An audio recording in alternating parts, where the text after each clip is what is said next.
شروع کرتی ہوں اللہ کے نام سے جو بے انتہا مہربان نہایت رحم فرمانے والا ہے۔ پاک ہے وہ ذات جس نے ایک رات اپنے بندے کو مسجد الحرام سے لے کر مسجد اقصی تک سیر کرائی، جس کے ماحول کو ہم نے برکت دے رکھی ہے، اور اس سے غرض یہ تھی کہ ہم اپنے بندے کو اپنی بعض نشانیاں دکھائیں۔ بلا شبہ وہ سننے والا اور دیکھنے والا ہے۔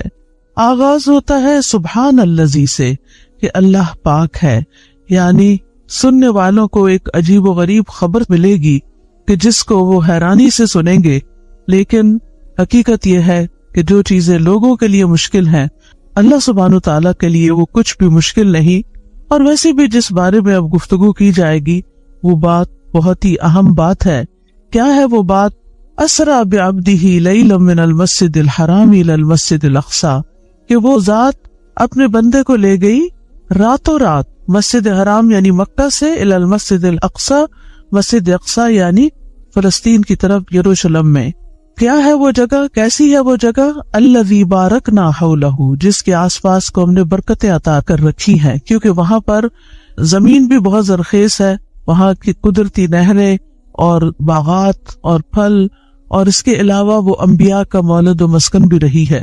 اس سفر کا مقصد کیا تھا؟ لنریہ من آیاتنا، کہ ہم اس کو یعنی اپنے بندے کو محمد صلی اللہ علیہ وسلم کو اپنی بعض نشانیوں میں سے دکھائیں۔ گویا دوسرے لفظوں میں یہ سفر ایک معجزہ تھا۔ انہ هو السمیع البصیر، بے شک وہ بہت سننے والا، بہت دیکھنے والا ہے، خوب دیکھتا ہے، بندوں کے حالات کو اچھی طرح جانتا ہے۔ ابو ہریرہ کہتے ہیں رسول اللہ صلی اللہ علیہ وسلم نے فرمایا، معراج کی رات بیت المقدس میں نے اپنے قدم اسی جگہ پر رکھے تھے جہاں پہلے انبیاء نے رکھے تھے۔ آپ صلی اللہ علیہ وسلم کو یہ سفر براق کے ذریعے کروایا گیا تھا۔ انس کہتے ہیں کہ معراج کی رات نبی صلی اللہ علیہ وسلم کے لیے براق لایا گیا جس کو لگام ڈالی ہوئی اور زین کسی ہوئی تھی۔ بس اس نے شوخی کی تو جبریل علیہ السلام نے اس سے کہا، کیا تو محمد صلی اللہ علیہ وسلم سے ایسی شوخی کر رہا ہے؟ آج تک تجھ پر اللہ کے نزدیک ان سے زیادہ معزز کوئی بھی سوار نہیں ہوا۔ راوی کہتے ہیں کہ پھر براق کو پسینہ آ گیا، اور پھر براق کے ذریعے یہ سفر چند لمحوں میں ہی طے ہو گیا۔ آپ صلی اللہ علیہ وسلم پہلے مکہ سے بیت المقدس کی طرف گئے۔ وہاں پر آپ جب پہنچے تو جبریل علیہ السلام نے اپنی انگلی سے اشارہ کر کے ایک پتھر میں سوراخ کیا اور براق کو اس سے باندھا۔ یہاں پر آپ نے تمام انبیاء کو نماز پڑھائی تھی، جو اس بات کا سمبل تھی، ایک نشانی تھی کہ محمد صلی اللہ علیہ وسلم تمام انبیاء کے امام ہے، امام المرسلین ہے۔ اور پھر وہاں سے آپ صلی اللہ علیہ وسلم کو آسمانوں کی سیر کروائی گئی اور 7ویں آسمان تک لے جایا گیا، سدرۃ المنتہا تک لے جایا گیا، جہاں سے آپ اللہ سبحانہ تعالیٰ سے ہم کلام ہوئے۔ وہاں آپ کو اللہ سبحانہ تعالیٰ نے 5 نمازیں بھی دی اور اس کے علاوہ کچھ ہدایات بھی۔ اس سفر میں آپ صلی اللہ علیہ وسلم نے جنت اور جہنم کے کچھ مشاہدات بھی کیے۔ انس رضی اللہ عنہ کہتے ہیں کہ رسول اللہ صلی اللہ علیہ وسلم نے فرمایا، جب مجھے معراج کرائی گئی تو میں ایک قوم پر سے گزرا، ان کے ناخن تانبے کے تھے اور وہ ناخنوں سے اپنے چہرے اور اپنے سینے چھیل رہے تھے، یعنی کھروچ رہے تھے۔ تو میں نے کہا کہ یہ کون لوگ ہیں اے جبرائیل؟ انہوں نے کہا یہ وہ لوگ ہیں جو لوگوں کا گوشت کھاتے ہیں، ان کی عزتوں سے کھیلتے ہیں، یعنی غیبت کرتے ہیں، تانے دیتے ہیں اور دوسروں کو برا بھلا کہتے ہیں۔ اسی طرح آپ صلی اللہ علیہ وسلم نے فرمایا، اسراء والی رات میں ایسے لوگوں کے پاس سے گزرا جن کے منہ آگ کی کینچیوں سے کاٹے جا رہے تھے۔ میں نے پوچھا یہ کون لوگ ہیں؟ بتایا گیا یہ دنیا کے خطیب ہیں جو لوگوں کو نیکی کا حکم دیتے تھے اور اپنے آپ کو بھول جاتے تھے، اور یہ کتاب کی تلاوت کرتے تھے اور سمجھتے نہ تھے، یعنی یہ نہیں سمجھتے تھے کہ یہ ہمارے اپنے عمل کے لیے بھی ہے۔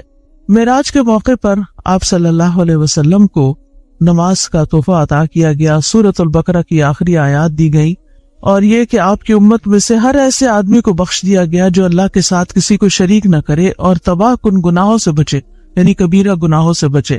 اسی طرح معراج کی رات فرشتوں نے نبی صلی اللہ علیہ وسلم کو کہا کہ آپ اپنی امت کو پچنے لگانے کا حکم دیجیے، یعنی جس بھی جماعت کے پاس سے گزرے تھے انہوں نے آپ کو یہی مشورہ دیا کہ آپ اپنی امت کو حجامہ کروانے کے لیے کہیں، کیونکہ وہ صحت حاصل کرنے کا، بیماریوں سے نکلنے کا ایک بہترین طریقہ ہے۔ اسی طرح آپ کی مختلف پیغمبروں سے بھی ملاقات ہوئی۔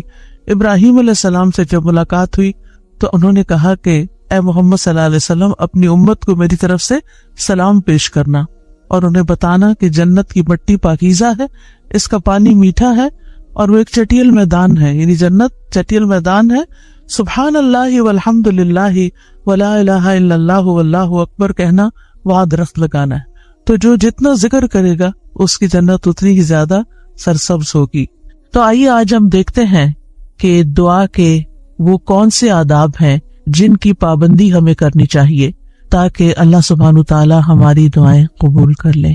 ہر کام کا ایک سلیقہ ہوتا ہے، ایک طریقہ ہوتا ہے، ایک قرینہ ہوتا ہے، ایک ادب ہوتا ہے، مینرز ہوتے ہیں، اور جب کوئی کام صحیح طریقے پر کیا جائے تو وہ صحیح نتائج بھی سامنے لاتا ہے. دعا کے آداب میں سے اہم ترین آداب، سب سے پہلے ہم باطنی آداب کی بات کریں گے کہ ہمارے اندر کیا ہونا چاہیے، ہماری سوچ پہ کیا ہونا چاہیے. تو پہلی چیز ہے اخلاص اور پوری توجہ.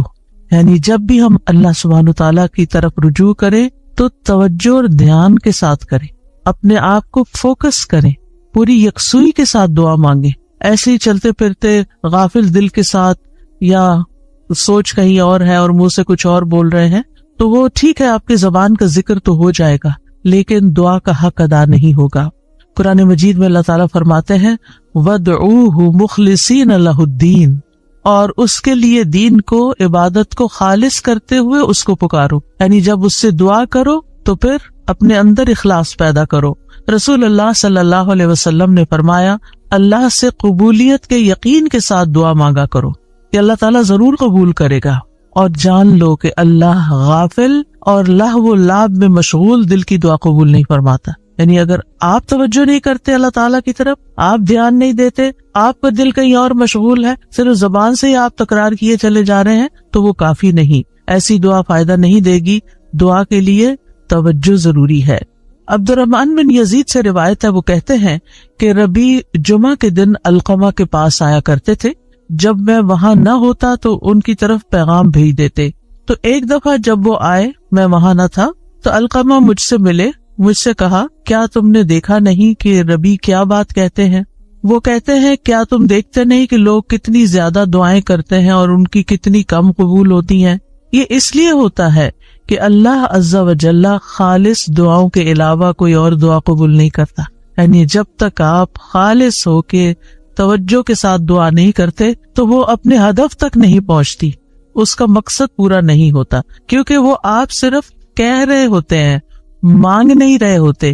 تو آپ کو مانگنا ہے، اور مانگنے کے لیے عاجزی بھی چاہیے، مانگنے کے لیے دل کی تڑپ بھی چاہیے اور خلوص بھی چاہیے اور بار بار کی تکرار بھی چاہیے اور اصرار بھی چاہیے. وہ کہتے ہیں کہ میں نے کہا کیا عبداللہ نے بھی یہی نہیں کہا؟ انہوں نے پوچھا کہ عبداللہ نے کیا کہا ہے؟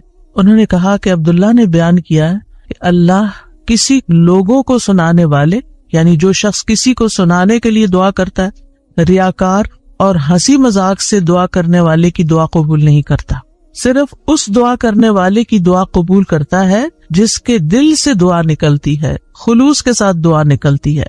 یعنی بعض اوقات ہم دعا مانگ رہے ہوتے ہیں اور ہمارا مقصد نہیں ہوتا دعا کرنا، مقصد ہوتا بس کسی کو سنانا کہ ہم دعا کر رہے ہیں. یعنی وہ ہماری صرف ایک بات ہی ہوتی ہے، دعا نہیں ہوتی. دعائیہ انداز میں ایک بات کر رہے ہوتے ہیں. تو بات کرنا کچھ اور ہے اور دعا کرنا کچھ اور ہے. اور لوگوں کو سنانا یا لوگوں کو دکھانا، یا جب لوگ سن رہے ہوں تو اس وقت دعائیں کرنا اونچی اونچی آواز میں، اور جب تنہائی میں بیٹھے ہیں، اکیلے ہیں، تو کوئی دعا ہی نہیں یا بہت مختصر سی دعا ہے.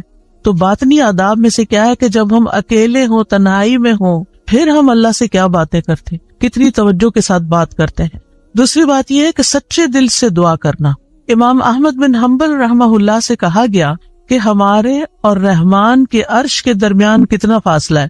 سوال کیا کسی نے، یعنی کتنا فاصلہ یہاں سے عرش تک کا؟ انہوں نے کہا سچے دل سے سچی دعا کرنا. یعنی جب آپ سچے دل سے سچی دعا کرتے ہیں تو آپ کی دعا عرش تک جا پہنچتی، رب العالمین تک پہنچ جاتی. بس اتنا ہی فاصلہ ہے. انی قریب، اللہ تعالیٰ قریب ہے، دور نہیں ہے، اسی لیے وہ سنتا ہے ہماری. سبحان اللہ. اللہ تعالیٰ عرش پر ہوتے ہوئے ہمارے دلوں کے حال جانتے ہیں اور ہماری چپکے چپکے کی ہوئی باتیں اور دعائیں اور آہیں اور پکار وہ سب بھی سنتے ہیں. پھر قبولیت کے یقین کے ساتھ دعا کرنا. نبی صلی اللہ علیہ وسلم نے فرمایا تم میں سے کوئی شخص اس طرح دعا نہ کرے کہ اے اللہ اگر تو چاہے تو میری بخشش کر دے، اگر تو چاہے تو مجھ پر رحم کر دے، اگر تو چاہے تو مجھے روزی دے دے.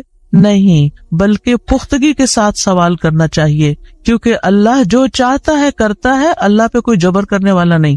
تو پکی پکی دعا کرے کہ اللہ تعالیٰ یہ چاہیے، ایسا ہی چاہیے، اصرار کے ساتھ، تکرار کے ساتھ، خلوص کے ساتھ. اور پھر قبولیت دعا کے بارے میں پریشان نہ ہو کہ ہم نے تو خلوص بھی اور تکرار، اصرار سب کچھ کر لیا، پھر بھی ہماری دعا قبول نہیں ہوئی. عمر بن خطاب کہتے ہیں میں دعا کی قبولیت کے بارے میں پریشان نہیں ہوتا، بلکہ میں دعا کے بارے میں پریشان ہوتا ہوں. تو جب تمہارے دل میں دعا مانگنے کا خیال ڈال دیا جاتا ہے کہ مانگو، تو دعا کی قبولیت اس کے ساتھ ہی ہوتی ہے، یعنی قبولیت بھی ساتھ ہی آ جاتی ہے. تو اس لیے قبولیت ہو جائے گی اگر تم نے مانگ لیا، اپنا فرض پورا کر لیا. پھر یہ کہ خشوع و خضوع اور عاجزی کے ساتھ دعا کرنی چاہیے، یعنی دل کو حاضر کر کے اللہ سبحانہ تعالیٰ کے سامنے اپنی بندگی کا اظہار کر کے کہ میں کچھ نہیں ہوں، میں بہت کمزور انسان ہوں، میں فقیر ہوں، تو بادشاہ ہے، میرے ہاتھ میں کچھ نہیں، ہر چیز کا مالک تو ہے. جب انسان اس طرح اپنی عاجزی کو ظاہر کر کے دعا کرتا ہے تو بھی دعا قبول ہوتی ہے. ابو موسیٰ اشعری کہتے ہیں ہم ایک سفر میں رسول اللہ صلی اللہ علیہ وسلم کے ساتھ تھے. جب ہم کسی وادی میں اترتے تو لا الہ الا اللہ اور اللہ اکبر کہتے اور ہماری آواز بلند ہو جاتی تو نبی صلی اللہ علیہ وسلم نے فرمایا اے لوگو اپنی جانوں پر رحم کرو، کیونکہ تم کسی بہرے یا غائب کو نہیں پکار رہے، وہ تو تمہارے ساتھ ہی ہے، بے شک وہ سننے والا تم سے بہت قریب ہے، بے شک وہ سننے والا بہت قریب ہے. انہ سمیع قریب تبارک اسمہ وتعالی جدہ، اس کا نام برکتوں والا ہے اور اس کی عظمت بہت ہی بڑی ہے. پھر یہ کہ اپنی بے بسی اور اللہ تعالیٰ کی نعمتوں کا اقرار کرتے ہوئے دعا کرنا. ہمیں زکریا علیہ السلام کے بارے میں پتہ چلتا ہے قرآن مجید سے کہ انہوں نے کہا قال ربی انی وہن العظم منی واشتعل الرأس شیبا ولم اکن بدعائک رب شقیا. اے رب میری ہڈیاں کمزور ہو گئی ہیں، میرا سر بڑھاپے سے بھڑک اٹھا ہے، بال سفید ہو گئے ہیں، اور اے میرے رب میں تجھ سے مانگ کر کبھی نامراد نہیں ہوا، یعنی میرے اینڈ پر کوئی چیز کام نہیں کر رہی، لیکن تیرے اینڈ پہ سب کچھ کام کرتا ہے، لہٰذا میں ابھی بھی مایوس نہیں ہوں. دعا میں جب کچھ چیزیں جمع ہو جاتی ہیں تو پھر دعا قبولیت کا درجہ پاتی ہے، جس میں اللہ تعالیٰ کی بارگاہ میں اپنی کمزوری، اپنی محتاجگی، اپنی عاجزی کا اظہار کرنا، عاجزی اور انکساری، لاچاری اور بے بسی، پھر ساتھ ساتھ اللہ کی تعریف بھی کرنا. یعنی ایک طرف اپنی کمزوری کا ذکر کرنا، اللہ میں تو گناہ گار ہوں اور تو بخشنے والا ہے، اللہ میں تو اپنی جان پہ ظلم کرنے والا ہوں اور تو ہم پر مہربان ہے. یعنی ایک طرف اپنی کمزوری کا اظہار اور دوسری طرف اللہ کی رحمت اور اللہ تعالیٰ کی بہترین صفات کا اقرار، وہ ساتھ ساتھ چلے. پھر اس کی نعمتوں کا اقرار کہ اللہ تو نے مجھے یہ بھی نعمت دی میرے مانگے بغیر، تو نے مجھے یہ بھی عطا کر دیا میرے مانگے بغیر، تو مجھے یہ بھی عطا کر دے. یعنی پھر اپنی حاجت رکھے. یعنی اس سے دعا کے اندر ایک خوبصورتی پیدا ہو جاتی ہے. یعنی مانگنے والے کا جو انداز ہوتا ہے اس پر بھی بہت ڈیپینڈ کرتا ہے. اب دیکھیں ایک شخص آپ کے پاس آتا ہے اور روڈلی بات کرتا ہے اور اپنی کوئی ضرورت بتاتا ہے، آپ کیا کریں گے؟ ٹھہر جاؤ، کرتے ہیں تو ہماری خبر لیتے ہیں. آپ شاید کر بھی لیں کچھ اس کے لیے، لیکن اس محبت سے نہیں. ایک شخص آتا ہے، وہ بڑی محبت سے آپ سے بات کرتا ہے، آپ کے احسانات کا ذکر کرتا ہے، آپ کی کوئی تعریف کر دیتا ہے اور اس کے بعد اپنی کوئی ضرورت رکھتا ہے، تو آپ اپنے وسعت سے بڑھ کے بھی شاید اس کی مدد کر دیں. تو جب بندے اور بندے کے بیچ میں یہ معاملہ ہے تو جو اصل بادشاہ ہے اس کا کتنا حق بنتا ہے کہ ہم اس کی نعمتوں کا اقرار کریں، اس کی تعریف کریں اور سچے دل سے اس کی حمد و ثنا بیان کریں. اور پھر خاص طور پر یہ کہ انسان اپنے گناہوں کا اعتراف کرے کہ یا اللہ میں گناہ گار ہوں. ایک تو ہوتا ہے نا جو اوپر اوپر سے ہم کہتے رہتے ہیں ہم تو بڑے گناہ گار ہیں، وہ والا گناہ گار نہیں، جو اصلی والا اپنے کسی گناہ کو یاد کر لیں، یا اللہ مجھ سے یہ بھی زیادتی ہوئی ہے، میرے منہ سے یہ لفظ نکل گئے تھے، فلاں شخص کو میں نے ہرٹ کر دیا تھا، یا اللہ میری نماز لیٹ ہو گئی تھی، مجھے قرآن بھی صحیح نہیں پڑھنا آتا، میں نے پتہ نہیں اور کون سی غلطیاں کی ہے جو مجھ سے زیادہ تو جانتا ہے، میں تو کر کے بھی بھول چکی ہوں، لیکن تو معاف کرنے والا ہے. حضرت سلیمان علیہ السلام نے کیا کیا تھا؟ رب اغفر لی وہب لی ملکن لا ينبغی لأحد من بعدی، اے میرے رب مجھے بخش دے. پہلے اپنی بخشش مانگی، گناہوں کا اعتراف کیا، اور پھر اس کے بعد مجھے ایسی بادشاہت عطا کر جو میرے بعد کسی اور کے لیے نہ ہو. تو یہ اقرار بڑا ضروری ہے. فاعترفت بذنبی، اللہ میں اپنے گناہوں کا اعتراف کرتا ہوں. اور پھر آپ دیکھیے گڑ گڑا کے دعا مانگنی چاہیے، تضرعا وخفیہ. سورۃ الاعراف میں آتا ہے ادعوا ربکم تضرعا وخفیہ انہ لا یحب المعتدین. اپنے رب کو گڑ گڑا کے اور خفیہ خفیہ چپ کے پکارو، بے شک وہ حد سے بڑھنے والوں سے محبت نہیں کرتا.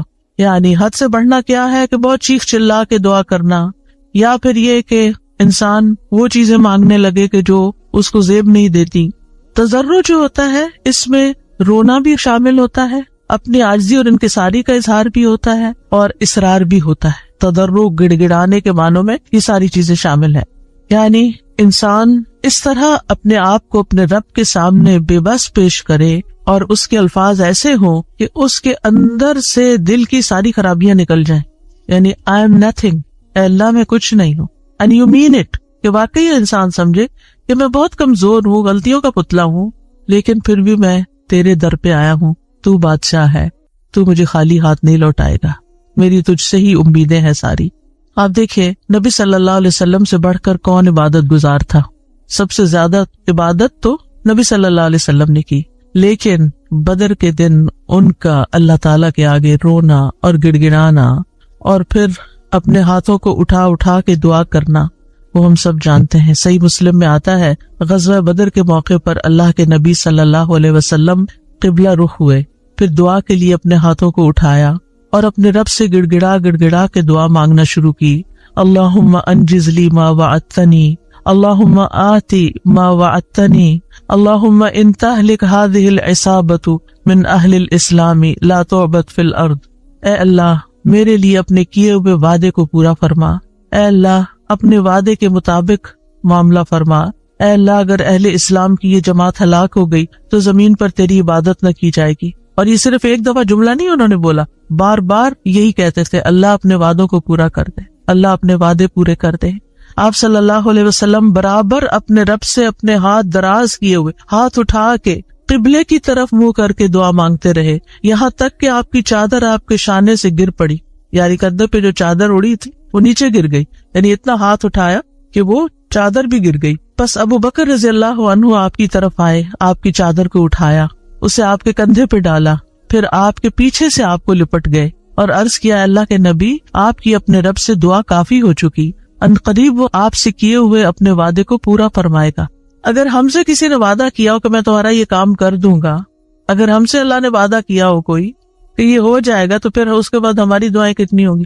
ہم تو دعا ہی نہیں کریں گے، ہم کہیں گے وہ تو آلریڈی کانٹریکٹ ہو چکا ہے، وعدہ ہو چکا ہے، اب تو ہو ہی جائے گا نا، بس ہو ہی جائے گا، اب کیا فکر، اب ٹکٹ لے لی ہے، ویزا لگ گیا ہے، اب تو عمرے پہ جانا پکا ہو گیا، ہو ہی جائے گا. نہیں، یہ ٹکٹ اور ویزا نہیں لے کے جاتا آپ کو، یہ اللہ کا اذن، اللہ کی طرف سے رحمت، اللہ کی طرف سے عنایت آپ کو لے کے جاتی ہے. اور جب تک آپ اس کے گھر تک پہنچ نہیں جاتے مسلسل دعا کرتے رہیں، مانگ کے اللہ سے نیکیوں کے موقع لیتے رہیں. کسی بھی موقع پر کوئی بھی نیکی کا کام کرنا ہو، اب مثلا نماز پڑھنے جا رہے ہیں آپ، تو آپ اللہ تعالیٰ سے دعا کریں، اللہ تعالیٰ نماز تو پڑھنے جا رہی، خشوع آپ نے ڈالنا ہے، میرا دل آپ نے لگانا ہے، میرے لیے اس نماز کو آنکھوں کی ٹھنڈک آپ نے بنانا ہے، اس نماز میں میری محبت آپ نے ڈالنی.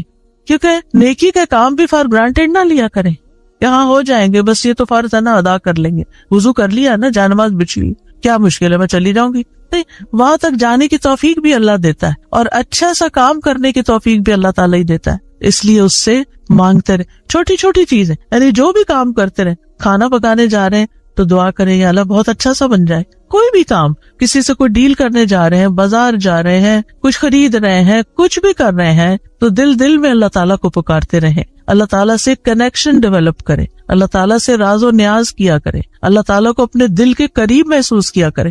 قریب مجیب، وہ قریب بھی ہے، جواب بھی دیتا ہے، دعائیں قبول کرتا ہے. اور پھر چپ کے یہ جو دعاؤں کی قسمیں جو میں نے ذکر کیا ابھی، یہ ساری خفیہ دعائیں، دل میں، دائیں بائیں کسی کو نہیں پتا آپ کیا کر رہے ہیں، لیکن مانگتے چلے جائیں.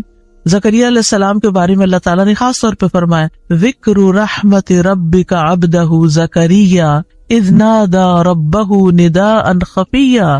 یہ آپ کے رب کی اس رحمت کا ذکر ہے جو اس نے اپنے بندے زکریا پر کی جب اس نے اپنے رب کو چپکے چپکے پکارا. چپکے چپکے, کسی کو نہیں پتا کیا مانگ رہے ہیں. اللہ تعالیٰ نے قرآن میں کھول دیا کیا مانگا, کیسے مانگا, سب کچھ ہمیں بتا دیا. وہ اپنے رب کو بتا رہے تھے. تو انسان کو چاہیے کہ پوشیدہ دعائیں بھی کرے, کیونکہ اللہ تعالیٰ کو یہ پسند ہے. اللہ سے وہی انسان تنہائی اور علیحدگی میں سرگوشی کرتا ہے جس کو یہ یقین ہو کہ اللہ تعالیٰ اس کے بہت قریب ہے. حسن بن ابی حسن کہتے ہیں کہ ہم نے اپنے زمانے میں ایسے لوگ پائے جو اپنے نیک اعمال میں سے جس عمل کو مخفی رکھنے پر قدرت رکھتے اس کو اتنا مخفی رکھتے کہ کسی کو پتہ نہیں چلتا تھا. چھپا چھپا کے عمل کیا کرتے تھے, اور دعا بھی اس میں سے ایک ہے. یعنی آپ دعا کریں چپ کے چھپا چھپا کے, صرف اپنے رب کے ساتھ شیئر کریں. آپ دیکھیں آپ اپنے سیکریٹس کس کے ساتھ شیئر کرتے ہیں؟ جس سے آپ کو سب سے زیادہ محبت ہوتی ہے, جو آپ کے سب سے زیادہ قریب ہوتا ہے, صرف فزیکلی نہیں, جو آپ کے دل کے قریب ہوتا ہے. تو اللہ سے بڑھ کر ہمارے دل کے قریب کون ہو سکتا ہے؟ اور اللہ سے بڑھ کر ہمیں محبت کس سے ہونی چاہیے؟ سب سے زیادہ محبت بھی اسی سے, اور سب سے زیادہ قربت کا احساس بھی اسی کے ساتھ, اور پھر سب سے زیادہ راز و نیاز بھی اسی کے ساتھ, مناجات بھی اسی کے ساتھ. تو جب انسان چپکے چپکے دعا کرتا ہے تو اس کے بہت سے فائدے ہوتے ہیں. ایک تو انسان کے ایمان میں اضافہ ہوتا ہے کہ اللہ تعالیٰ خفیہ دعا سنتا ہے. دوسرا یہ ہے کہ اللہ سبحانہ و تعالیٰ رب کائنات ہے, بادشاہ ہے. کسی بادشاہ کے دربار میں جا کے آپ کیسے بات کرتے ہیں؟ کس ٹون کے ساتھ, کتنا لاؤڈ. کبھی کسی کو دیکھا کہ کسی ڈگنیٹری کے پاس جا کے چیخ چلا کے بات کر رہا ہو؟ نہیں. اللہ سبحانہ و تعالیٰ کے سامنے تو ہمارا ادب اور احترام اور بھی زیادہ ہونا چاہیے. یعنی اللہ سے محبت کا مطلب یہ نہیں کہ ہم پھر اللہ تعالیٰ سے ایسے باتیں کریں جیسے کسی بچے سے باتیں کر رہے ہیں, جیسے اپنے بچوں سے لاڈ کر رہے تھے. ایسے تھوڑی. ادب, احترام. پھر آپ دیکھیے کہ جب انسان چپکے اور ادب احترام کے ساتھ بات کرتا ہے تو اس میں اخلاص بھی زیادہ ممکن ہوتا ہے. تو یہ چند آداب تھے, باطنی آداب. اب ظاہری آداب. ظاہری آداب میں آپ دعا تو کبھی بھی کہیں بھی مانگ سکتے ہیں, وضو ہو یا نہ ہو.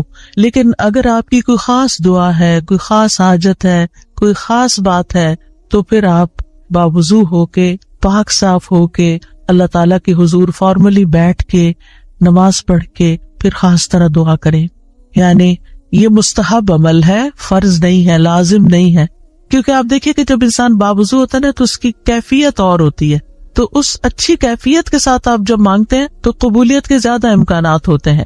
لیکن اگر کوئی وضو نہ کر سکے کوئی حرج نہیں. ابو عامر رضی اللہ عنہ جب شہید ہوئے تو ابو موسیٰ اشعری رضی اللہ عنہ نے آ کر نبی صلی اللہ علیہ وسلم کو خبر دی اور کہا کہ ابو عامر نے کہا تھا کہ آپ صلی اللہ علیہ وسلم کے پاس جا کر کہنا کہ میرے لیے استغفار کریں. تو اب وہ شہید ہو چکے ہیں. آپ نے پانی طلب کیا, وضو فرمایا, پھر اپنے ہاتھ اٹھا کر دعا کی, اے اللہ ابو عامر کی مغفرت فرما. کیا ہمیں اگر کوئی دعا کے لیے کہتا ہے, ہم نے بھی کبھی ایسا اہتمام کیا؟ پھر ہم اپنی اور رسول اللہ صلی اللہ علیہ وسلم کی امت کے لیے جو خیر خواہی ہے اس کا فرق دیکھ لیں کہ کوئی اگر ہمیں کہتا ہے کہ ہمارے لیے دعا کر دیں تو ہم اس کو الٹا بوجھ سمجھ لیتے ہیں. اور اس حدیث سے یہ بھی پتہ چلتا ہے کہ کسی کو اپنی بخشش کی دعا کے لیے کہنے میں کوئی حرج نہیں, اور خاص طور پر اپنے قریبی دوستوں اور اپنے بچوں کو یہ وصیت بھی کرنی چاہیے کہ خصوصاً مرنے کے بعد ہماری بخشش کی دعا ضرور کریں. سب سے بہترین تحفہ جو ہم کسی میت کو بھیج سکتے ہیں وہ اس کے لیے دل سے کی ہوئی بخشش کی دعا ہے. آج کل تو بس ایک رواج چل پڑا ہے کہ کوئی فوت ہوتا ہے گروپ میں ڈال دیتے ہیں اور سارے اٹھا کے کٹ پیسٹ کر کے دعائیں پیسٹ کرتے جاتے ہیں اور فارغ ہو جاتے ہیں, اور بیٹھ کے آرام سے سکون سے توجہ سے دعا نہیں کرتے کہ جانے والے کو اس وقت پتہ نہیں کیسی ضرورت ہوگی ہماری دعا کی. تو ہمارے خلوص کا یہ تقاضا ہے کہ ہم اپنے پیاروں کے لیے بہت اہتمام کے ساتھ دعا کریں کہ ہم دنیا میں ہوں یا نہ ہوں, اور خصوصاً جب والدین چلے جائیں دنیا سے تو وہ اور زیادہ ہماری دعاؤں کے محتاج ہو جاتے ہیں. پھر اسی طرح دعا کرتے وقت قبلہ رخ ہو جانا افضل ہے, یہ بھی مستحب ہے. نہ ہو کوئی بات نہیں, کسی بھی جگہ کسی بھی طرف رخ کر کے آپ دعا کر سکتے ہیں. نبی صلی اللہ علیہ وسلم نے ایک جمعہ کے دن بارش کی دعا مانگی تھی. اس وقت آپ کا چہرہ مشرق کی طرف تھا, قبلے کی طرف نہیں, کیونکہ آپ جمعے کا خطبہ دے رہے تھے. تو جمعے کے خطبے میں پھر اپوزٹ ڈائریکشن پہ انسان کھڑا ہوتا ہے, تو آپ نے دیر اینڈ دین دعا مانگ لی. لیکن اوور آل آپ دیکھیے کہ جب آپ عبادت کے وقت قبلہ رخ ہو کے بیٹھتے ہیں تو اس سے ایک پازیٹیو انرجی آپ کے اندر سے آتی ہے, آپ کو ایک فیلنگ آتی ہے, آپ کا فوکس بڑھ جاتا ہے. قبلہ ہے بھی کس لیے؟ ایک فوکس کے لیے نا, آرگنائز کرنے کے لیے نمازوں کو, کہ پوری دنیا کے جو نمازی ہیں وہ ایک ہی طرف رخ رکھے. اور اسی لیے آپ دیکھیں کہ جب ہم حرم شریف جاتے ہیں, کعبہ کے پاس جاتے ہیں, تو کتنی پازیٹیو انرجی لے کر آتے ہیں. ہماری سوچیں, ہمارے خیال, ہمیں سارے غم بھول جاتے ہیں, ساری پریشانیاں دور ہو جاتی ہیں, اور ایک اور خاص طرح کی انرجی ہمارے اندر آ جاتی ہے. تو اس لیے بہتر ہے کہ قبلے کی طرف منہ کر لیں, نہیں ہے تو کوئی بات نہیں. علی بن ابی طالب سے روایت ہے, ایک مرتبہ ہم رسول اللہ صلی اللہ علیہ وسلم کے ساتھ سفر پر روانہ ہوئے. جب ہم ہرہ میں اس سیراب کی ہوئی زمین پر پہنچے جو سعد بن ابی وقاص کی ملکیت میں تھی, تو رسول اللہ صلی اللہ علیہ وسلم نے فرمایا, میرے لیے وضو کا پانی لاؤ. جب نبی صلی اللہ علیہ وسلم وضو کر چکے تو قبلہ رخ ہو کر کھڑے ہو گئے. اللہ اکبر کہہ کے فرمایا, اے اللہ, ابراہیم جو تیرے بندے اور تیرے خلیل تھے, انہوں نے اہل مکہ کے لیے برکت کی دعا کی تھی, اور میں محمد تیرا بندہ اور تیرا رسول ہوں صلی اللہ علیہ وسلم. میں تجھ سے اہل مدینہ کے حق میں دعا مانگتا ہوں کہ اہل مدینہ کے مد اور سا میں اہل مکہ کی نسبت دگنی برکت عطا فرما دے. مد اور سا پیمانے ہیں جن سے ناپ کے تول کی چیزیں دی جاتی تھی, اسکیلز ہیں. تو کس طرح نبی صلی اللہ علیہ وسلم نے اہتمام کے ساتھ دعا مانگی, اور ابراہیم علیہ السلام کی پریکٹس کو سامنے رکھتے ہوئے, اس کا ایک طرح سے واسطہ دیتے ہوئے کہ آپ نے ان کی دعا بھی سنی تھی, مدینہ والوں کے لیے میری دعا سنیں. اور آپ اس برکت کو محسوس کرتے ہیں جب آپ وہاں جاتے ہیں. یہاں اس حدیث سے کیا پتہ چلتا ہے کہ آپ نے دعا کے لیے وضو بھی کیا اور دعا کے لیے قبلہ رخ بھی ہوئے, یعنی دونوں کام کی توجہ اور فوکس, اور ایک ادب کے تقاضے کے تحت. ضروری نہیں کہ ہر وقت کیا جائے, لیکن کیونکہ اس وقت آپ نے نماز نہیں پڑھائی کوئی, خالی دعا کے لیے آپ نے یہ اہتمام کیا. پھر اسی طرح یہ کہ ہاتھ پھیلا کے, ہاتھ اٹھا کے دعا کرنی چاہیے. رسول اللہ صلی اللہ علیہ وسلم نے فرمایا, بے شک تمہارا رب تبارک و تعالی بڑی شرم والا اور بڑے کرم والا ہے. اس کو اس بات سے شرم آتی ہے کہ اس کا کوئی بندہ اس کے آگے ہاتھ پھیلائے اور وہ ان کو خالی لوٹا دے. یعنی آپ ہاتھ کرتے آگے تو خالی نہیں لوٹاتا, وہ آپ کو عطا کرتا ہے. اچھا, بعض لوگ تو کیا کرتے ہیں, ایسے مٹھیاں بند کر کے ایک مٹھی کے نیچے دوسرا ہاتھ, اتفاق سے نظر پڑ جاتی ہے. کچھ لوگ نماز کے بعد ایسے بیٹھے ہوتے ہیں اور دعا کر رہے ہوتے ہیں. کچھ لوگ تو یہ ہے کہ ہاتھ سے اٹھاتے ہیں تو بس اس طرح ڈھیلے ڈھالے سے چھوڑ دیتے ہیں. تو کم از کم اتنے تو اٹھائے کہ آپ کی بازو کو محسوس ہو کہ آپ کے ہاتھ اٹھے ہوئے ہیں, اور اوپر تو آپ جتنا چاہیں پھر لے جائیں. پھر اسی طرح ایک اور روایت میں ہے, رسول اللہ صلی اللہ علیہ وسلم نے فرمایا, جب تم اللہ سے سوال کرو تو اپنے ہاتھوں کی ہتھیلیوں کے ساتھ مانگا کرو, ہاتھ پھیلایا کرو, ہاتھوں کی پشت سے نہیں مانگو, الٹے ہاتھ سے نہیں دعا کرنی کہ آپ کے ہاتھ نیچے کی طرف ہو, یعنی ہتھیلی اندر ہو, جیسے کوئی چیز کسی سے مانگتے ہیں یہ لیتے, ایسے لینے والے انداز میں. پھر اسی طرح حمد و ثنا اور درود پڑھ کر دعا کرنی چاہیے. دعا مانگنے سے پہلے اللہ تعالیٰ کی خوب حمد و ثنا, تعریف اور اللہ تعالیٰ کی تسبیح اور اللہ تعالیٰ کی بڑائی بیان کرنی چاہیے, اور اللہ تعالیٰ کے اچھے اچھے ناموں کا واسطہ دے کر اللہ سے دعا کرنی چاہیے. پھر نبی صلی اللہ علیہ وسلم پر درود بھیج کر اللہ تعالیٰ سے سوال کرنا چاہیے. ابن مسعود کہتے ہیں, جب کوئی آدمی اللہ سے سوال کرنے کا ارادہ کرے تو پہلے وہ اللہ کی ایسی حمد و ثنا بیان کرے جو اس کے لائق ہے, پھر نبی صلی اللہ علیہ وسلم پر درود بھیجے, اس کے بعد دعا کرے. اس طرح ممکن ہے کہ وہ کامیاب ہو جائے, یعنی اپنی مطلوبہ چیز پا لے. پھر اسی طرح یہ ہے کہ جامع دعائیں کرنی چاہیے, کمپریہنسو. حضرت عائشہ کہتی ہیں کہ رسول اللہ صلی اللہ علیہ وسلم جامع دعا پسند فرماتے اور اس کے علاوہ کو چھوڑ دیتے. یہ بہت لمبی نہیں کرتے تھے, مختصر, یعنی بہت لمبی دعا اور بہت ڈیٹیل میں جانے کی بجائے جامع کلام اور اچھے کلمات کا انتخاب کیا جائے جس سے اللہ تعالیٰ کی رحمت ہماری طرف آئے.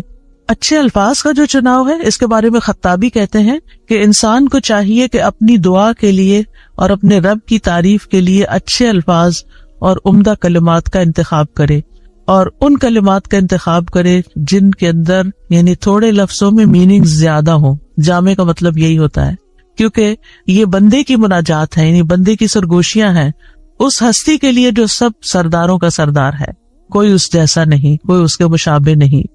آپ دیکھیں کہ جب آپ کسی ایسے شخص کو کچھ نوٹ بھیجتے ہیں, چاہے وائس نوٹ ہو چاہے لکھ کر بھیجیں, جس کا آپ احترام کرتے ہوں, جس کو کوئی اہمیت دیتے ہوں, تو آپ کس طرح بات کرتے ہیں, کون سے الفاظ استعمال کرتے ہیں؟ سب سے اچھے الفاظ استعمال کرتے ہیں, خوبصورت انداز میں بات کرتے ہیں, اور اگر آپ کو اپنی بات پسند نہ آئے تو آپ کیا کرتے ہیں؟ میسج ڈیلیٹ کرتے. تو یہ ٹھیک نہیں ہے, دوبارہ کرتے ہیں اور ایسے انداز میں بات کرتے کہ دوسرے کو سمجھ آ جائے. تو اللہ سبحانہ و تعالیٰ سے ہم اس طرح بات کریں کہ جو خوبصورت الفاظ پر مبنی, الفاظ کا چناؤ بھی اچھا ہو, لیکن اس چناؤ میں تصنع نہیں ہو, آرٹیفیشلٹی نہیں ہو, تکلف نہیں ہو. یہ پسند نہیں کیا گیا. ابن عباس کہتے ہیں کہ دعا میں قافیہ بندی سے پرہیز کرنا, یعنی پوئٹری نہیں بنا لے دعا کو, کیونکہ میں نے رسول اللہ صلی اللہ علیہ وسلم اور آپ کے صحابہ کو پایا کہ وہ ہمیشہ اس سے اجتناب کرتے تھے. پھر اسی طرح دعا میں مبالغے سے پرہیز کرنا چاہیے. رسول اللہ صلی اللہ علیہ وسلم نے فرمایا ان قریب اس امت میں ایسے لوگ آئیں گے جو طہارت اور دعا میں مبالغہ کریں گے. طہارت میں مبالغہ کیا ہے کہ اب جیسے وضو کرنا ہے نا, تو اس کے لیے اتنا پانی گرانا اور دھوتے چلے جانا اور بار بار دھونا کہ ابھی صاف نہیں ہوئے, ابھی میرا خیال ہے ہم پاک نہیں ہوئے. نہیں, اس میں انسان کو اعتدال اختیار کرنا چاہیے. نبی صلی اللہ علیہ وسلم تھوڑے سے پانی سے پورا وضو کر لیا کرتے تھے. اور اسی طرح دعا میں مبالغہ آرائی جو ہے وہ بھی پسندیدہ نہیں ہے. پھر اپنے گناہوں کا اعتراف کر کے توبہ استغفار کر کے دعا کرے. نبی صلی اللہ علیہ وسلم نے فرمایا ایک بندے نے گناہ کیا اور کہا اے میرے رب میں نے گناہ کیا تو مجھے بخش دے. اس کے رب نے فرمایا کیا میرا بندہ جانتا ہے کہ اس کا کوئی رب ہے اور گناہ کی وجہ سے سزا بھی دیتا ہے؟ میں نے اپنے بندے کو بخش دیا, کیونکہ میرے بندے کا یہ یقین تھا کہ میرا رب بخشش فرمانے والا ہے, اسی لیے وہ میرے پاس آیا بخشش مانگنے کے لیے, تو میں نے اس کو بخش دیا. دعا کرنے والے کو پہلے اپنے لیے دعا کرنی چاہیے, پھر اپنے قریب والوں کے لیے, پھر دور والوں کے لیے. جیسے قرآن مجید میں آتا ہے ابراہیم علیہ السلام کی دعا ربنا اغفر لی ولوالدی وللمؤمنین یوم یقوم الحساب, اللہ مجھے بخش دے, میرے والدین کو بخش دے اور سارے مومنوں کو بخش دے قیامت کے دن. رسول اللہ صلی اللہ علیہ وسلم جب کسی کا ذکر کرتے ہوئے اس کے لیے دعا کرتے تو پہلے اپنے لیے کرتے. پھر اسی طرح تکرار اور اصرار سے دعا کرنی چاہیے. نبی صلی اللہ علیہ وسلم جب دعا کرتے تو 3 مرتبہ دعا کرتے, ہر دفعہ نہیں لیکن جو خاص دعائیں ہوتی.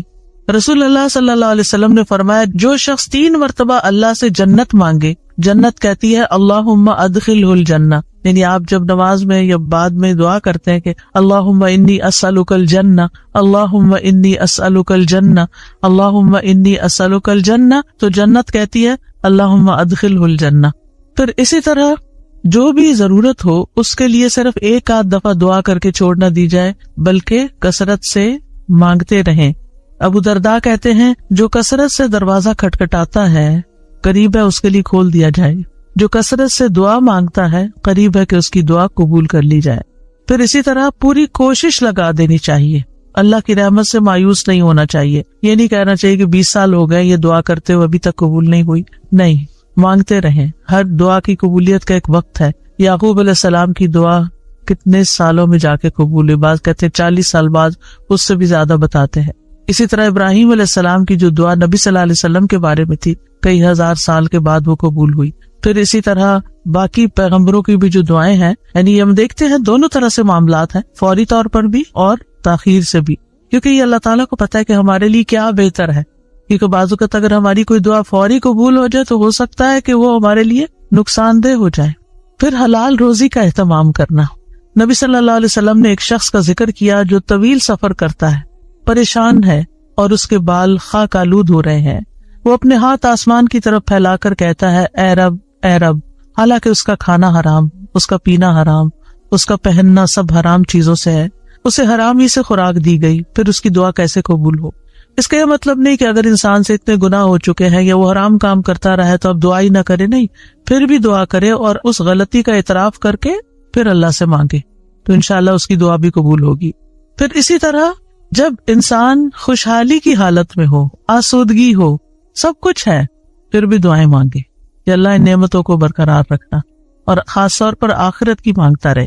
رسول اللہ صلی اللہ علیہ وسلم نے فرمایا جو شخص چاہتا ہو کہ اللہ خوشی اور غم کے وقت اس کی دعا قبول کر لے تو اسے چاہیے کہ وہ خوشحالی اور آسودگی میں بکثرت دعا کرے. پھر یہ ہے کہ بد دعا نہ کی جائے, نہ اپنے لیے نہ اپنے اہل و عیال کے لیے. وہ آتا ہے نا کہ وَيَدُ الْإِنسَانُ بِالشَّرِّ دُعَاءَهُ بِالْخَيْرِ وَكَانَ الْإِنسَانُ عَجُولًا, اور انسان برائی کی اسی طرح دعا کرتا ہے جیسے وہ بھلائی کی دعا کرتا ہے, یعنی بد دعا کر لیتا ہے اپنے لیے, اور انسان بہت جلد باز ہے. رسول اللہ صلی اللہ علیہ وسلم نے فرمایا اپنے اوپر بد دعا نہ کرو, نہ اپنی اولاد پر بد دعا کرو, نہ اپنے خادموں پر بد دعا کرو، نہ اپنے مال پر بد دعا کرو. کہیں ایسا نہ ہو کہ قبولیت کی گھڑی ہو جس میں اللہ تعالیٰ سے کچھ مانگا جائے اور وہ قبول کر لے. کیونکہ بعض اوقات انسان غصے میں آ کے، بعض اوقات ہرٹ ہو کے زبان سے کوئی ایسے الفاظ نکال دیتا ہے، جیسے بچوں کے بارے میں بعض اوقات غصہ آتا ہے انسان کو تو پھر بہت شدید بعض اوقات وہ پریشان کرتے ہیں. تو ایسی صورت میں زبان پہ آتے آتے بعض اوقات کچھ لفظ رک جاتے ہیں، تو اس میں ان کی ہدایت کی دعا مانگنی چاہیے. ایک بات یاد رکھیے کہ جب انسان اپنے پورے جذبات میں ہوتا ہے نا، چاہے وہ غصہ ہو، غم ہو، خوشی ہو، ایکسائٹمنٹ ہو، کچھ بھی ہو، اس وقت انسان بڑے دل سے دعا کرتا ہے. ان گھڑیوں کو کیش کرے. کہ عام طور پر تم ڈھیلے ڈھیلے ٹھنڈے ٹھنڈے دعائیں مانگ رہے ہوتے ہیں نا، کوشش کر کر کے فوکس کر رہے ہوتے ہیں، لیکن جس وقت ہم سخت پریشان ہوتے ہیں یا سخت ضرورت پڑ جاتی ہے، کچھ کھو جاتا ہے، کچھ ہو جاتا ہے ایسا کہ جو ہمارے اوپر بہت گراں گزرتا ہے، تو ہم ہل جاتے ہیں. وہ جو ہلنا ہے نا، اس وقت آپ اپنے رب کو بہت شدت سے پکاریں، تو وہ شدت جو ہے وہ انشاءاللہ فائدہ دے گی. یعنی اپنے آپ کو ڈائیورٹ کر لیں، بجائے غصہ لوگوں پہ نکالنے کے اور غلط باتیں کرنے کے کہ جو پلٹ کے اپنے اوپر ہی آئے. کیونکہ اگر آپ کسی کو بھی بد دعا دیتے ہیں اور وہ اس کا اہل نہیں، تو واپس آپ پر ہی آ جائے گی. تو اس لیے بہت احتیاط کی ضرورت ہے. تو چینلائز کر لیں اپنے غصے کو، چینلائز کر لیں اپنے غم کو، چینلائز کر لیں اپنی انتہائی ایکسائٹمنٹ کو. اس طرح پھر انسان کے اندر سے دعا نکلتی ہے، آنسو بھی آ جاتے ہیں اور انسان اللہ تعالیٰ کو اپنے قریب محسوس کرتا ہے. پھر اسی طرح گناہ یا قطع رحمی کی دعا نہیں کرنی چاہیے. یعنی گناہ تو یہ ہے کہ انسان کسی غلط کام کا سودا کر رہا ہے اور اس کے لیے دعا کرے اور آپ سے بھی کہے کہ آپ دعا کریں، حالانکہ وہ غلط کام کرنے چاہ رہا ہے، تو اس کے لیے دعا نہیں کرنی چاہیے. دوسرا یہ ہے کہ قطع رحمی نہ ہو. قطع رحمی کیا ہوتی ہے کہ مثلاً کوئی کہے اپنے کسی بچے کے بارے میں یا اللہ اس کو میری آنکھوں سے دور کر دے، اس قسم کی دعائیں نہیں کرنی چاہیے. یہ بددعا میں شامل ہو جاتی ہے. اور جلد بازی نہیں کرنی چاہیے کہ بس فوراً ابھی قبول ہو نہیں تو میں تو آئندہ دعا نہیں کروں گی. اب آپ دیکھیے کہ دعا کے معاملے میں ایک اور چیز بھی ہے، اور وہ ہے دعا میں وسیلہ اختیار کرنا. تو دعا میں کچھ وسیلے جائز ہیں، کچھ جائز نہیں. جائز وسیلے کیا ہیں؟ نمبر 1، اسماء حسنہ کو وسیلہ بنا کے دعا کرنا. قرآن مجید میں آتا ہے وَلِلَّهِ الْأَسْمَاءُ الْحُسْنَى فَادْعُوهُ بِهَا، اور سب اچھے نام اللہ ہی کے ہیں، سو اسے ان کے ساتھ پکارو، اچھے ناموں کے ساتھ. مثلا ہم یہ کہیں کہ یا حی یا قیوم برحمتک استغیث. اب یہاں اللہ کے ناموں کو وسیلہ بنایا اور رحمت مانگی. یا ذا الجلال والاکرام، یا من بیدہ ملکوت السماوات والارض، یا رب ربنا، یا رب العالمین، یا ارحم الراحمین، یا اللہ یا رحمان یا رحیم، یا اللہ یا کریم، یا وہاب. رزق مانگنا تو یا رزاق. اس طرح اللہ تعالیٰ کے ناموں کو وسیلہ بنا کے آپ دعا کر سکتے ہیں. کچھ تو وہ نام ہے جن میں اسم اعظم بھی ہے، اور نبی صلی اللہ علیہ وسلم نے ان ناموں کے ساتھ دعا کی ہے جو مشہور یا حیو یا قیوم وغیرہ. لیکن یہ ہے کہ چونکہ ایک عمومی ہدایت ہے کہ اللہ کے ناموں کے ساتھ دعا کی جائے، تو کسی بھی نام کو جو آپ کو بہت اچھا لگتا ہے، اللہ تعالیٰ کی کوئی بھی پیاری صفت، اس کے ساتھ اللہ کو پکار کے آپ اللہ تعالیٰ سے دعا کریں. کیونکہ یہ بھی ایک محبت کا اظہار ہوتا ہے نا، جس سے آپ محبت کرتے ہیں اس کے آپ ہر نام سے ہی پیار کرتے ہیں، بلکہ نئے نئے نام رکھتے رہتے ہیں. یا قریب یا مجیب بھی کہہ سکتے ہیں. پھر فرشتے بھی آپ دیکھیں کہ اللہ کے ناموں کو وسیلہ بنا کر دعا کرتے ہیں. الذین یحملون العرش ومن حولہ یسبحون بحمد ربہم ویؤمنون بہ ویستغفرون للذین آمنوا. کیا کہتے ہیں؟ ربنا وسعت کل شیء رحمتا وعلما. اے ہمارے رب، تو نے ہر چیز کو اپنی رحمت اور علم سے گھیر رکھا ہے. تو یہ اللہ کے ناموں کو وسیلہ بنا رہے ہیں ایک طرح سے. اس کے بعد کہتے ہیں فاغفر للذین تابوا. اللہ جو توبہ کرتے ہیں، واتبعوا سبیلک، تیرے رستے پہ چلتے ہیں، ان کو بخش دے. وقہم عذاب الجحیم، اور انہیں جہنم کے عذاب سے بچا لے. انبیاء علیہ السلام بھی اللہ کے ناموں کا وسیلہ اختیار کرتے ہیں. حضرت سلیمان نے عرض کیا تھا قال رب اغفر لی وہب لی ملکا لا ينبغی لأحد من بعدی انک انت الوہاب. تو بہت عطا کرنے والا ہے، تو مجھے بھی عطا کر. پھر اسی طرح یوسف علیہ السلام نے دعا کی تھی رب قد آتیتنی من الملک وعلمتنی من تأویل الاحادیث فاطر السماوات والارض انت ولی فی الدنیا والآخرہ توفنی مسلما والحقنی بالصالحین. تو یہاں پر فاطر السماوات والارض یہ اللہ تعالیٰ کے نام لیا گیا ہے. نبی صلی اللہ علیہ وسلم کو بھی جب کوئی مشکل پیش آتی تو آپ فرماتے یا حیو یا قیوم برحمتک استغیث. اور یہ قبولیت کے اسباب میں سے ہے اللہ کے ناموں کے ساتھ دعا کرنا جو ہے. رسول اللہ صلی اللہ علیہ وسلم مسجد میں داخل ہوئے تو دیکھا گیا کہ ایک شخص نے اپنی نماز پوری کر لی اور تشہد میں بیٹھا ہے اور کہہ رہا ہے اللہم انی اسألک یا اللہ الاحد الصمد الذی لم یلد ولم یولد ولم یکن لہ کفوا احد ان تغفر لی ذنوبی انک انت الغفور الرحیم. آپ صلی اللہ علیہ وسلم نے 3 بار فرمایا اس کو بخش دیا گیا ہے. یعنی اس دعا کے ساتھ آپ دیکھیں کہ اس میں اخلاص بھی ہے نا. یا اللہ الاحد الصمد الذی لم یلد ولم یولد ولم یکن لہ کفوا احد. یہ سورۃ اخلاص کا حصہ ہے. ان تغفر لی ذنوبی، میں توحید خالص کا اقرار کر کے اپنے گناہوں کی معافی مانگتا ہوں. پھر یا ذی الجلال والاکرام کو لازم پکڑ لینا چاہیے. نبی صلی اللہ علیہ وسلم نے فرمایا ان ناموں کے ساتھ چمٹے رہو، یعنی روزانہ ان ناموں کے ساتھ اللہ تعالیٰ سے دعا کرنی چاہیے. پھر یہ کہ ادب کے ساتھ اس کی صفت بیان کرتے ہوئے دعا کرنی چاہیے. پھر رب کے وسیلے سے دعا کرنی چاہیے. یعنی ابو درداء کہتے ہیں اللہ تعالیٰ مومنوں پر رحم فرمائے، وہ مسلسل یہی کہتے رہے ربنا ربنا ربنا ربنا، یہاں تک کہ ان کی دعا قبول کر لی گئی. اپنے نیک اعمال کو وسیلہ بنا کے دعا کرنا، یعنی یہ وسیلہ دے سکتے ہیں ہم. اور اس کی دلیل وہ غار والے ہیں جو غار میں پھنس گئے تھے. 3 لوگ انہوں نے اپنے اپنے نیک عمل کو وسیلہ بنا کر دعا کی تو غار کے دروازے یا دھانے سے بھاری پتھر ہٹ گیا جو 3 لوگ مل کے بھی ہٹا نہیں پا رہے تھے. پھر اپنے ایمان لانے کو وسیلہ بنا سکتے ہیں. الذین یقولون ربنا اننا آمنا فاغفر لنا ذنوبنا وقنا عذاب النار. جو لوگ کہتے ہیں اے ہمارے رب، بے شک ہم ایمان لے آئے تو ہمارے لیے ہمارے گناہوں کو بخش دے، یعنی ہمارے ایمان کی وجہ سے ہمارے گناہوں کو بخش دے اور ہمیں آگ کے عذاب سے بچا لے. پھر زندہ نیک لوگوں کی دعا کے ساتھ وسیلہ پکڑنا، یعنی ان سے دعا کروانا. نیک لوگوں میں سے اگر کوئی آدمی زندہ ہے، آپ کے والدین ہیں، سارا وقت عبادت میں لگے رہتے ہیں، کوئی غیبت چگلی نہیں کرتے ادھر ادھر، نانا نانی دادا دادی بزرگ ہو جاتے ہیں نا، یا والدین بھی بزرگ آپ کے پاس ہیں اور آپ دیکھتے کہ سارا دن یا وہ تسبیح کر رہے ہیں یا وہ قرآن پڑھ رہے ہیں یا وہ نمازیں پڑھ رہے ہیں اور عمر کے اس حصے میں پہنچ گئے ہیں کہ اب وہ کوئی برا کام نہیں کرتے، تو ان سے بھی خاص دعا کروانی چاہیے. یعنی ان کے پاس جا کر کہنا آپ ہمارے لیے دعا کریں یا ان سے دعا کروائیں، تو یہ دراصل آپ ان کا وسیلہ پکڑ رہے ہیں ایک طرح سے. یہ بھی وسیلہ ہے. اور مثلاً آپ کہہ سکتے ہیں کہ آپ میرے لیے دعا کریں اللہ تعالیٰ مجھے بخش دے، یا اگر رزق کا معاملہ ہے تو رزق، یا شفا چاہیے تو اللہ تعالیٰ سے دعا کریں اللہ تعالیٰ میری بیماری دور کر دے، یا جو بھی کوئی مسئلہ ہو. یا اسی طرح یہ کہ اگر بارش نہیں برس رہی یا اور کوئی لوگوں کے لیے پرابلم ہو رہی ہے تو ان سے کہہ سکتے ہیں کہ وہ بھی خاص دعا کریں. حضرت عمر رضی اللہ عنہ جو تھے رسول اللہ صلی اللہ علیہ وسلم کے چچا عباس کی دعا کو انہوں نے وسیلہ بنایا تھا. انس بن مالک کہتے ہیں جب کبھی عمر رضی اللہ عنہ کے زمانے میں قحط پڑتا تو عمر رضی اللہ عنہ عباس بن عبد المطلب کے وسیلے سے دعا کرتے تھے اور فرماتے اے اللہ، پہلے ہم تیرے پاس اپنے نبی کا وسیلہ لایا کرتے تھے تو پانی برساتا تھا، اب ہم اپنے نبی کے چچا کو وسیلہ بناتے ہیں تو ہم پر پانی برسا، یعنی ان سے بھی دعا کرواتے. تو انس رضی اللہ عنہ کہتے ہیں چنانچہ انہوں نے ایک دفعہ ایسے کہ تو خوب بارش برس پڑی. تو یہ جو کسی سے جا کے کہنا کہ آپ دعا کریں اس میں کوئی حرج نہیں، لیکن صرف ایک رسم بنا لینا ہر وقت دعا کے لیے کہتے رہنا، آپ دوسرے کے لیے دعا شروع کر دیں فرشتہ آمین کہے گا وہ آپ کو وہی لگ جائے گی. یعنی اس کو ایک رسم نہ بنائیں.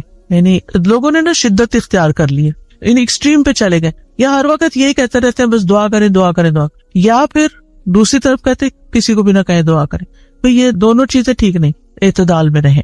ایک عورت اپنے بچے کو لے کر نبی صلی اللہ علیہ وسلم کی خدمت میں حاضر ہوئی اور عرض کیا اے اللہ کے نبی، اس کے حق میں اللہ سے دعا کیجیے اور میں 3 بچوں کو دفن کر چکی ہوں، یعنی اس سے پہلے میرے 3 بچے فوت ہو چکے ہیں، آپ اس کے لیے دعا کیجیے. آپ نے پوچھا تم نے 3 بچوں کو دفن کیا ہے؟ اس نے کہا ہاں. آپ نے فرمایا تم نے پھر جہنم سے ایک مضبوط بندش باندھ لی ہے، یعنی اللہ تعالیٰ تمہارے لیے ان بچوں کی وجہ سے آگ سے تمہیں بچا لے گا. تو یہ دعا کا ایک طرح سے وسیلہ بن گیا. اب کچھ وسیلے ناجائز بھی ہیں تو ان کا بھی پتہ ہونا چاہیے. ان میں سے فوت شدہ نیک آدمی کو وسیلہ بنانا اس کی ممانعت ہے. کیوں؟ اس لیے کہ وہ نہیں ہماری باتیں سنتے، وہ ہمارا حال نہیں جانتے. قرآن مجید میں سورۃ فاطر میں آتا ہے والذین تدعون من دونہ ما یملکون من قطمیر ان تدعوہم لا يسمعوا دعاءکم ولو سمعوا ما استجابوا لکم ویوم القیامۃ یکفرون بشرککم ولا ينبئک مثل خبیر. اور وہ جنہیں تم اس کے سوا پکارتے ہو وہ کھجور کی گٹلی کے چھلکے کے مالک بھی نہیں ہے. کتنی باریک سی. آپ رمضان آ رہا ہے نا تو کھجوریں کھائیں گے تو وہ چھلکا ضرور اتار کے دیکھیں کہ کیا چیز ہے, ہاتھ سے مسل دے تو نظر بھی نہیں آتا.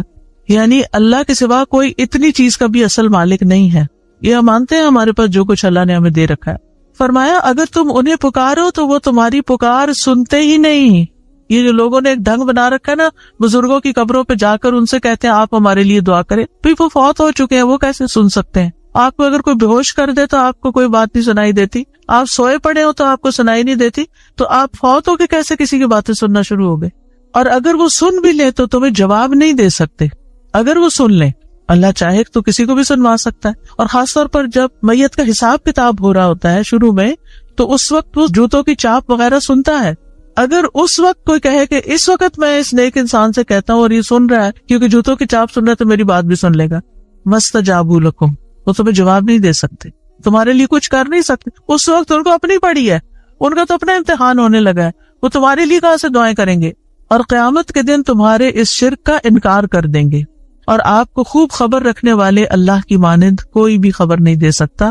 یہ اللہ تعالیٰ نے آپ کو بتایا ہے کہ یہ ممکن نہیں کہ مردے سے آپ جا کے کہو کہ آپ ہمارے لیے دعا کریں. اچھا, بعض لوگ کہتے ہیں وہ شہید ہوتے ہیں, تو شہید وہ ہوتے ہیں اور مردہ نہیں کہتے اس کو, لیکن ان کا بھی تعلق ہماری دنیا سے نہیں ہے, وہ اپنی جنتوں میں ہے. قرآن مجید میں ایسے لوگوں کی مذمت کی گئی ہے جو اپنے اور رب کے بیچ میں غیر اللہ کو وسیلہ بناتے ہیں. سورۃ الزمر میں آتا ہے الا للہ الدین الخالص والذین اتخذوا من دونہ اولیاء ما نعبدهم الا لیقربونا الی اللہ زلفی ان اللہ یحکم بینہم فیما ہم فیہ یختلفون ان اللہ لا یہدی من ہوا کاذب کفار. خبردار, خالص دین صرف اللہ ہی کا حق ہے.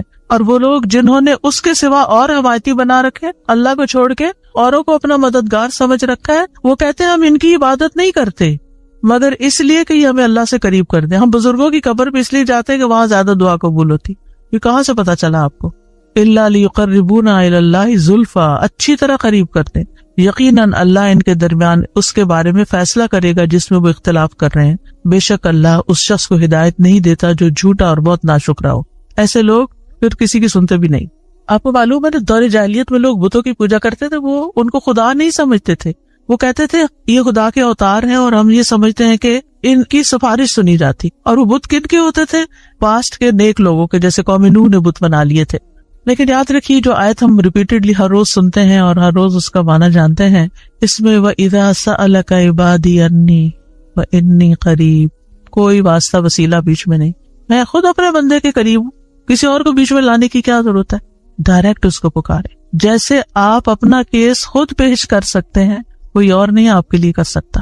جو چوٹ آپ کو لگی ہوئی ہے, جو غم آپ کے دل میں ہے, وہ کسی اور نے نہیں ایکسپیرینس کیا. لہٰذا اس دکھی ٹوٹے دل کے ساتھ جب اللہ سے مانگیں گے تو کیوں نہیں سنے گا؟ ضرور سنے گا.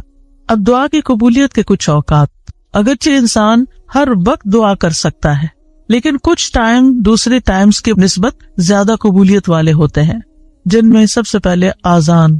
حدیث میں آتا ہے آذان اور اقامت کے درمیان دعا رد نہیں کی جاتی, لیکن پہلے آپ اذان کا جواب دیں, اذان کے بعد والی دعا پڑھیں, درود پڑھیں اور پھر مانگیں, قبول ہو جائے گی. پھر فرض نمازوں کے بعد, سبحان اللہ, ہر روز 5 دفعہ فرض نماز ادا کرتے ہیں, اس کے فوراً بعد دعا قبول ہوتی ہے. ابو امامہ کہتے ہیں رسول اللہ صلی اللہ علیہ وسلم سے پوچھا گیا کون سی دعا زیادہ قبول ہوتی ہے؟ آپ نے فرمایا رات کے آخری حصے میں اور فرض نمازوں کے بعد مانگی جانے والی دعا. اس میں دونوں طریقے سے آپ مانگ سکتے ہیں. ایک سلام پھیرنے سے پہلے جہاں رب جلنی پڑھتے ہیں وہاں بھی اپنی دعائیں مانگ سکتے ہیں, اور دوسرے سلام کے بعد بھی یاد آئے تو اس وقت بھی مانگ سکتے ہیں. پھر دوران سجدہ رسول اللہ صلی اللہ علیہ وسلم نے فرمایا جہاں تک سجدے کا تعلق ہے تو اس پہ خوب دعا کرو, یہ دعا اس لائق ہے کہ تمہارے حق میں قبول کی جائے. اور سجدے کی حالت میں انسان اللہ کے بہت قریب ہوتا ہے, تو اس سے خوب دعا کرنی چاہیے. کئی لوگوں کا سوال ہوتا ہے کہ کیا اس میں قرآنی دعا کر سکتے ہیں؟ جی, ایز اے دعا آپ کر رہے ہیں تو قرآن کے الفاظ بھی ہو تو پڑھ سکتے ہیں. ہاں, تلاوت نہیں کر سکتے لیکن دعا کر سکتے ہیں. مسنون دعائیں بھی کر سکتے ہیں. اپنی زبان میں نہیں باتیں کر سکتے وہاں، اللہ یہ کہ آپ نماز کے بعد کسی وقت دل چاہے اور آپ سجدے میں پڑھ کے اپنے دل کی باتیں کریں. پھر رات کا آخری حصہ، فجر کی اذان سے پہلے کا وقت، نبی صلی اللہ علیہ وسلم نے فرمایا تمام اوقات سے زیادہ بندہ پچھلی رات میں رب کے سب سے زیادہ قریب ہوتا ہے. بس اگر تم سے ہو سکے تو تم اس گھڑی کو یاد کرنے والوں میں سے بن جاؤ تو ضرور بن جاؤ، یعنی اس وقت تم ضرور اللہ کو یاد کرو، اس وقت دعائیں کرو. پھر جمعہ کے دن ایک خاص گھڑی، ابو ہریرہ روایت کرتے ہیں رضی اللہ عنہ کے رسول اللہ صلی اللہ علیہ وسلم نے جمعہ کے دن کا تذکرہ کیا. آپ نے فرمایا اس میں ایک گھڑی ایسی ہے کہ کوئی مسلمان بندہ نماز پڑھتے ہوئے اللہ سے جو بھی مانگتا ہے اسے ضرور عطا کر دیا جاتا ہے. اب یہ کون سی گھڑی ہے، اس کے بارے میں ایک تو یہ اوپینین ہے کہ دن کا کوئی بھی حصہ ہو سکتا ہے. دوسرا یہ ہے کہ امام جب خطبے کے لیے ممبر پر آ جاتا ہے. پھر ایک یہ کہ عصر کے بعد سے لے کے مغرب کے بیچ میں آتی ہے. پھر لیلۃ القدر میں دعا کرنا. عرفہ کے دن حاجیوں کے لیے، عرفہ کا دن ہم بھی کر لیں تو کیا حرج ہے، اگر ان کی سنی جا رہی تو رب ہماری بھی سن رہا ہے. لیکن وہ تو چونکہ مشقت اٹھا کے وہاں پہنچے ہیں تو اس لیے وہ زیادہ قریب ہے. نبی صلی اللہ علیہ وسلم نے فرمایا بہترین دعا وہ ہے جو عرفہ کے دن مانگی جائے. حضرت عائشہ کہتی ہے کہ رسول اللہ صلی اللہ علیہ وسلم نے فرمایا اللہ عرفہ کے دن سے زیادہ کسی دن اپنے بندوں کو آگ سے آزاد نہیں کرتا اور اللہ اپنے بندوں کے قریب ہوتا ہے. پھر فرشتوں کے سامنے اپنے بندوں پر فخر فرماتے ہوئے کہتا ہے یہ سارے بندے کیوں آئے ہیں یہاں، گھر بار چھوڑ کے مال خرچ کر کے اتنی تکلیف اٹھا کے یہاں کس لیے جمع ہے. تو ہم سب جانتے ہیں کہ آج کیوں کرتے ہیں کہ اللہ تعالیٰ ہمیں بخش دے اور رب سے راضی ہو جائے اور ہمارا فرض بھی ادا ہو جائے. پھر اسی طرح بارش کے وقت کی دعا، یعنی جب بارش ہو رہی ہے اور آپ لوگ بڑے خوش قسمت ہیں کہ یہاں اکثر بارش ہوتی رہتی ہے، برف بھی پڑتی ہے، تو اس وقت پریشان ہونے کی بجائے دعا کرنا شروع کر دیا کریں. آپ ڈرائیونگ کر رہے ہیں، بارش برسنا شروع ہو گئی، دعائیں شروع کر دیں. پھر مصیبت کے وقت، جس سے پہلے بھی میں نے عرض کیا نا کہ جب انسان جذبات کی پیک پہ ہوتا ہے تو اس وقت اس کے الفاظ اور ہی طرح کے ہوتے ہیں. رسول اللہ صلی اللہ علیہ وسلم نے فرمایا اگر مسلمان پر کوئی مصیبت آئے اور وہ اللہ کے حکم کے مطابق کہے انا للہ و انا الیہ راجعون اللہم اجرنی فی مصیبتی واخلف لی خیرا منہا، اے اللہ مجھے میری مصیبت میں اجر دے اور میرے لیے اس کا بہترین نعم البدل عطا فرما، تو اللہ اس کو اس سے بہتر عطا فرماتے ہیں. اور جب بھی دل پہ غم کی گھٹا چھائے کسی بھی تکلیف کی وجہ سے، دیر اینڈ دین یہی دعا کیا کرے اللہم اجرنی فی مصیبتی واخلف لی خیرا منہا، اللہ اس مصیبت پر تو مجھے اجر دے اور اس سے بہتر نعم البدل عطا کر دے. پھر اسی طرح زمزم پیتے وقت رسول اللہ صلی اللہ علیہ وسلم نے فرمایا زمزم کا پانی اس مقصد کے لیے ہے جس کے لیے وہ پیا جائے. پھر تلاوت قرآن کے بعد کی دعا. پھر مرغ کی آواز سنتے وقت، کیونکہ اس وقت وہ فرشتے کو دیکھ رہا ہوتا ہے. پھر مریض اور میت کے پاس رسول اللہ صلی اللہ علیہ وسلم نے فرمایا جب تم مریض یا میت کے پاس جاؤ تو اچھی بات کہا کرو، کیونکہ فرشتے تمہاری بات پر آمین کہیں گے، یعنی اس وقت دعائیں کرنی چاہیے. ام سلمہ کہتی ہے کہ رسول اللہ صلی اللہ علیہ وسلم ابو سلمہ جو ان کے ہسبینڈ تھے ان کی میت پر تشریف لائے، ان کی آنکھیں کھلی رہ گئی تھی، آپ نے انہیں بند کیا اور فرمایا جب روح قبض ہو جاتی ہے تو آنکھیں اس کا پیچھا کرتی ہیں، یعنی روح جب لے کے جاتے ہیں فرشتے تو آنکھیں پیچھے پیچھے دیکھتی ہیں، اس کا جسم کا ایک حصہ چلا گیا یعنی اس کی روح چلی گئی تو اس کو کیا کرنا چاہیے، آنکھیں بند کر. اور ویسے بھی آپ دیکھیں اگر باڈی اکڑ جائے اور میت کی آنکھیں کھلی رہتی تو بڑا خوفناک سا سین ہو جاتا ہے. اسی دوران گھر کے کچھ لوگ رونے چیخنے لگے تو آپ نے فرمایا اپنے متعلق خیر ہی کی دعا مانگا کرو، رونے کا فائدہ نہیں، اچھی دعا مانگو کیونکہ فرشتے تمہاری دعا پر آمین کہتے ہیں. پھر وہ لوگ جن کی دعائیں قبول ہوتی ہیں ان میں مجاہد فی سبیل اللہ اور حج اور عمرہ کرنے والا. رسول اللہ صلی اللہ علیہ وسلم نے فرمایا اللہ کے راستے میں غازی اور حج کرنے والے اور عمرہ کرنے والے اللہ کے وفد ہیں، ڈیلیگیشنز ہیں اللہ کی طرف جانے والے. اللہ نے انہیں بلایا تو انہوں نے اس دعوت کو قبول کر لیا اور پھر انہوں نے اللہ سے مانگا تو اللہ نے ان کو عطا کر دیا. پھر مظلوم، مسافر اور والد کی دعا. نبی صلی اللہ علیہ وسلم نے فرمایا 3 قسم کے لوگوں کی دعائیں قبول ہوتی ہیں اور ان کی قبولیت میں کوئی شک و شبہ نہیں. نمبر 1 مظلوم کی دعا، اس میں مثال ہے نوح علیہ السلام کی. مسافر کی دعا، اس میں مثال ہے موسیٰ علیہ السلام کی. اور والد کی اپنی اولاد کے لیے دعا، ابراہیم علیہ السلام کی. اسی طرح اولاد جو اپنے والدین کے لیے دعا کرتی ہے. نبی صلی اللہ علیہ وسلم نے فرمایا جنت میں آدمی کا درجہ بلند کر دیا جاتا ہے تو وہ کہتا ہے کہ یہ کیسے ہوا، کہا جاتا ہے تمہاری اولاد کے تمہارے حق میں استغفار کے سبب، تمہاری اولاد تمہارے لیے دعائیں کر رہی تھی، اس لیے تمہیں اپ گریڈ کر دیا گیا۔ پھر اسی طرح کسی کی غیر موجودگی میں اس کے لیے دعا کرنا، یعنی منہ پہ تو لوگ دعائیں دے ہی دیتے ہیں، لیکن جب آپ سامنے ہی نہیں ہے، آپ کو خبر ہی نہیں ہے، تو آپ کے لیے کوئی دعا کر رہا ہے، وہ بہت ویلیوبل دعا ہے۔ پھر روزے دار کی دعا جب تک کہ وہ افطار نہ کر لے۔ پھر اللہ کا کثرت سے ذکر کرنے والا اور عادل حکمران۔ پھر وضو اور اللہ کا ذکر کر کے سونے والا، اس کی دعا۔ وہ شخص جو رات کو آنکھ کھلنے پر یہ دعا پڑھے، اس کے کارڈ بھی چھپے ہوئے ہیں، لا الہ الا اللہ وحدہ لا شریک لہ لہ الملک ولہ الحمد وہو علی کل شیء قدیر الحمد للہ وسبحان اللہ ولا الہ الا اللہ واللہ اکبر ولا حول ولا قوۃ الا باللہ ثم قال، پھر کہے اللہم اغفر لی، اے اللہ مجھے بخش دے، یا پھر کوئی اور دعا مانگے تو وہ بھی قبول ہوگی۔ پھر اگر وہ وضو کرے اور نماز پڑھے تو اس کی نماز قبول ہو جائے گی۔ پھر وہ لوگ ہیں جن کی دعا قبول نہیں ہوتی، قرآن مجید میں آتا ہے فدعوا وما دعاء الکافرین الا فی ضلال، فدعوا تم دعا کرو اور کافروں کی دعا تو اکارت ہی ہے، کیونکہ وہ اللہ سے تھوڑی مانگتے ہیں، کوئی جیزس سے مانگ رہا ہے اور کوئی بتوں سے مانگ رہا ہے اور کوئی کسی سے۔